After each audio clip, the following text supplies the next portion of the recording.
Owen's in Brecon. That's appropriate. Owen, what would you like to say? Morning, James. How are you? Very well, mate. What's on your mind? Good. I initially voted to leave the European Union when the vote was put to us. So did Brecon, didn't it? So did Brecon and Radnorshire. It was a leave area, I think. Absolutely. Yeah. And since then, I couldn't have been more wrong on my decision to leave the European Union. So why'd you say that? Well, I mean, I suppose you couldn't have been more wrong in a binary sense, because there was only two choices, so it's 100% one way or 100% the other. But if you don't mind, what made you realise that? It's basically, since the decision's been put out there, government has come to stop, the country's come to a stop, nothing is moving forward.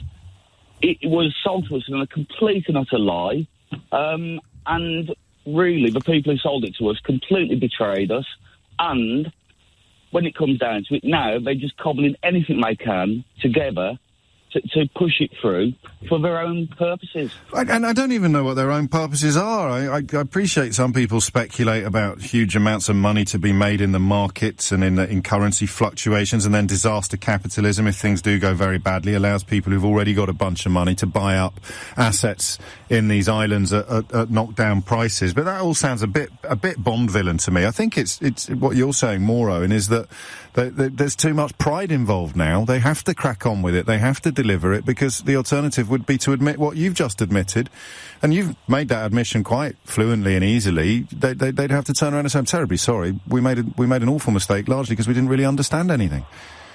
Well, absolutely. All it is an ego trip for the Tories.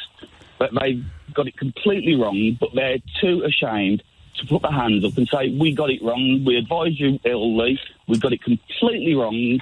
Now, let's go back to the drawing board and put another plan on the table." Yeah, but of course you also overlook Farage in the wings going, no, you didn't get it wrong at all. If you just believe a little bit more, all this will be great. And he's now accusing people like Dominic Cummings of not being true Brexit believers, the man who actually masterminded the Vote Leave campaign. And it is comical. It would be satirical if it was happening in a movie, but it's not. It's happening in our lives. So here comes my twitching political antennae. You voted Lib Dem yesterday for the first time in your life.